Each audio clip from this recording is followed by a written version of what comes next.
podcasting to you guys in the world today, and apologize if I hit the camera thing sometimes.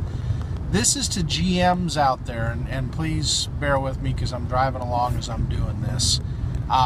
What makes a great Pathfinder GM? And that's a very good question, and it's a question that I think as a whole, there's a lot of different components when it comes to that. So let me start out and kind of go over things that I think are really important in my time of DMing and GMing. Number one, it's not the GM versus the players. I think so often a lot of people think that for some reason, that because they're running the NPCs and the story and trying to make the characters fit the story, that it's an us versus them. I want to reformat your thinking there. It is not us versus them. It is you and them.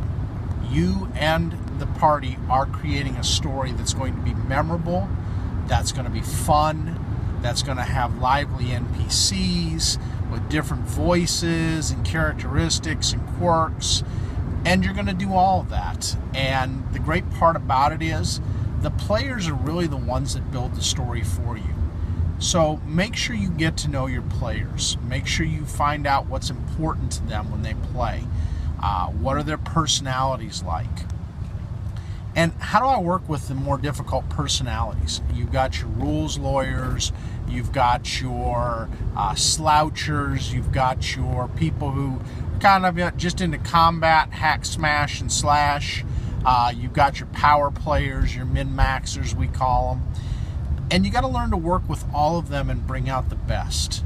And that's easier said than what you think it will be. A lot of times, allow them to have their personality. The rules lawyer, great example.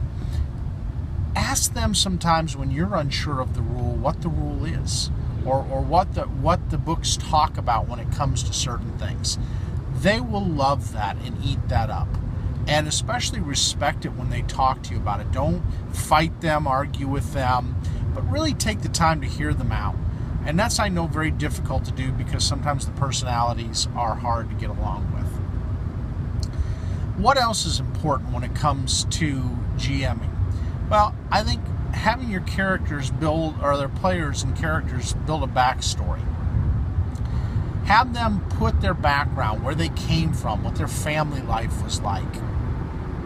And what are their goals knowing all this? What are their goals in life? And what are their goals in the game? And utilize those goals. Don't fight those goals.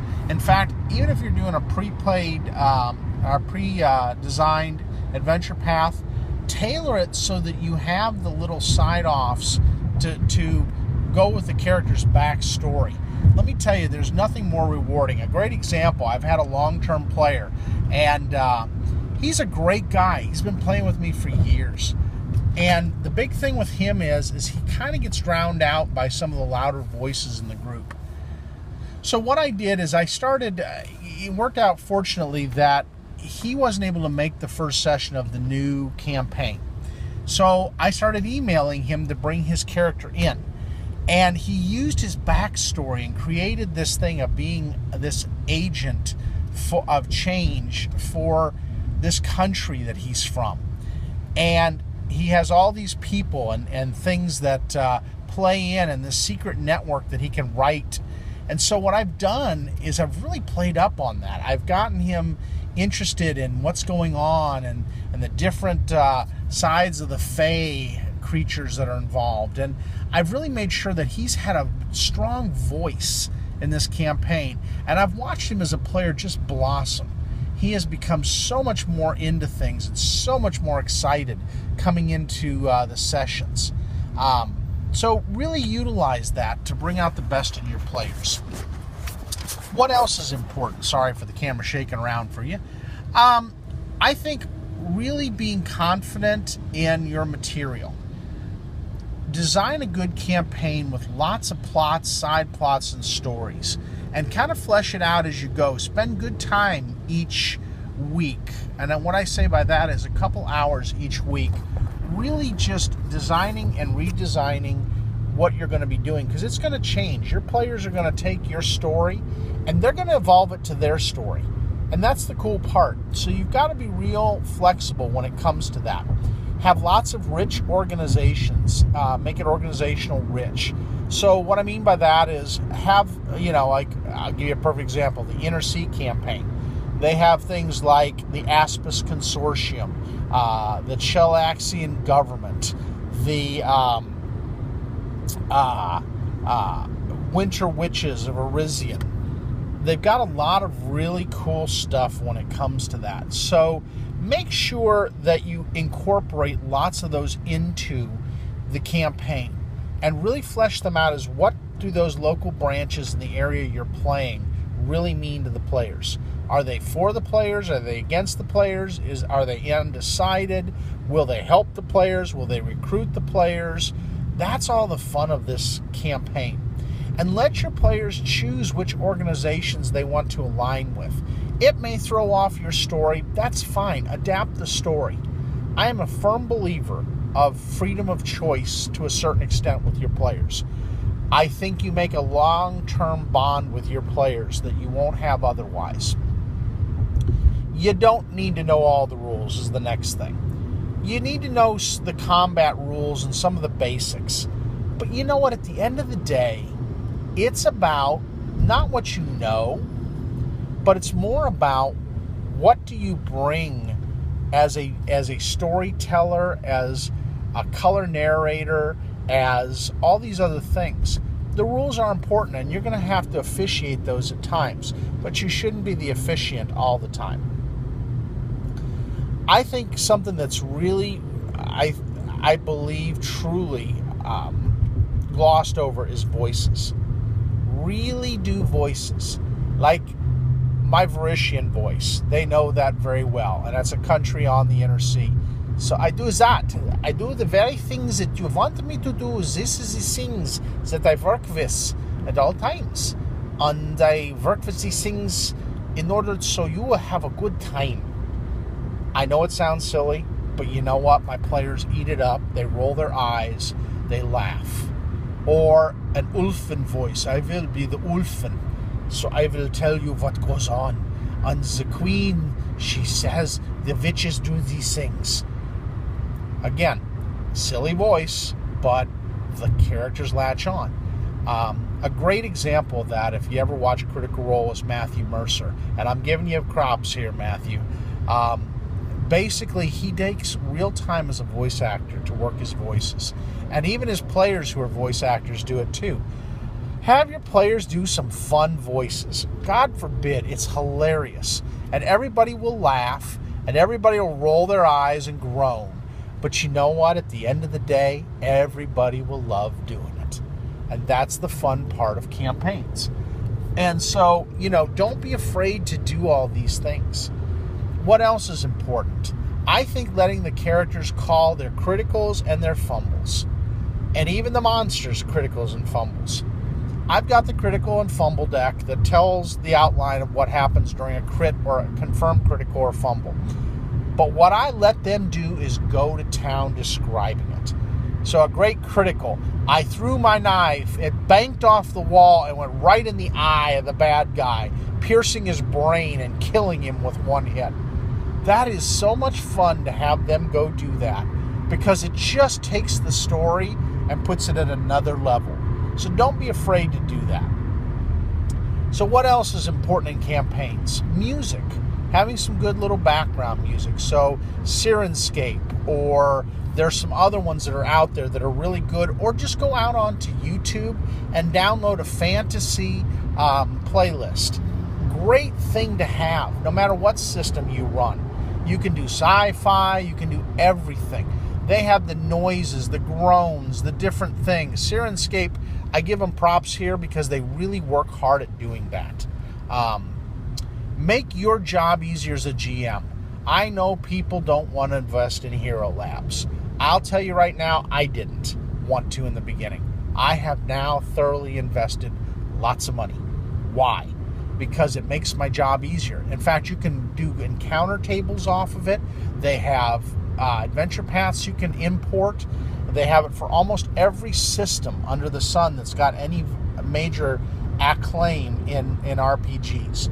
So make sure you have tools like that to create your NPCs. It's really easy to pull them up. You can mark off hit points lost and everything else. So don't be afraid to have that. I love minis and miniatures and the punch outs that you can put in stands. I love that, and having a battle map with erasable marker, because you can really create the surrounding area. But don't be afraid to get props like trees and other things, buildings. It is so cool when your players can visualize what's going on. It just gives it a whole nother dynamic. And then when rules come into question, were they within 5 feet to strike the bad guy, it's real easy to look at that and say, yep, that works, or nope, you're going to be in the reach of this guy if you step in there. That way they know what they can and can't do as players. And you know as a GM what's going to happen to them by doing different things. Really utilize skills. Skills are an amazing thing. Especially if a player comes with you an idea. Hey, Mr. or Miss GM, I want to go and have my character scale up the side of a 2-story building, get on the roof, and jump rooftop to rooftop. Well, welcome to acrobatics and climb. Utilize that. And when they hit it and they really go 5 points above what the basic thing is to succeed, play it up. They parkour up the wall. They grab the drain pipe and do a flip onto the roof. Make it fun. That's what these people want. They want to act out their movies and their fun. So don't be afraid to do that. I think finally, don't be afraid to bring in the little ones. Some people want to put their kids with a sitter or something like that. I have my mini GM and my son who play. John loves his hack/crash kind of characters.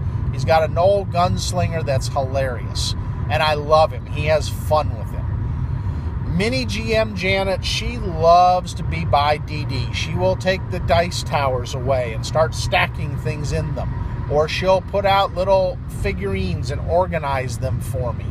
I love it. Don't yell at them. Encourage it. That's the next generation of gamers coming up. You don't have to make a big investment. When it comes to Pathfinder, get the beginner's box. Always. Start there. It gives you a lot of great things to take you up through 6th level. Then from there, go to the core rulebook.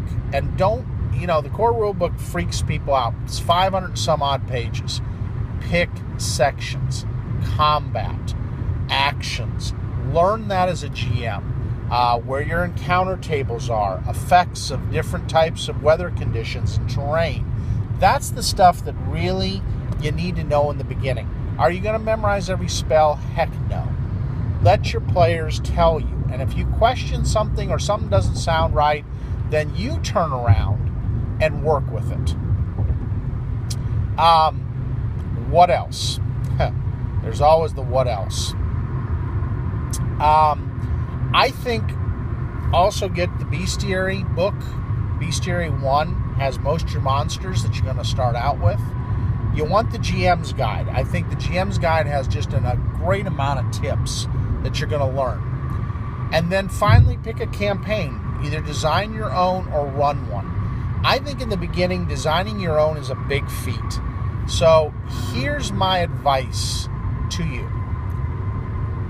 Invest in the Immersive guide. I know some people roll their eyes at it, but you can tailor that world any way you like. And just remember that as you think about it. Tailor it to what you like as a GM. And get to know it and bring it to life. Don't over-inundate your players with lots of knowledge about the land. I do that sometimes. I'm guilty.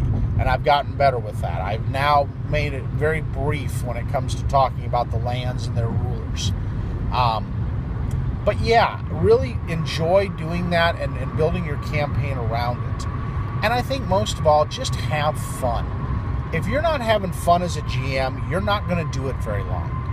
Have fun. Live in the stories with your characters. Be a little creative. Have some creative places you can go for side stories and other stories. Don't be afraid to ask things on the forums, on Paizo, and other places. really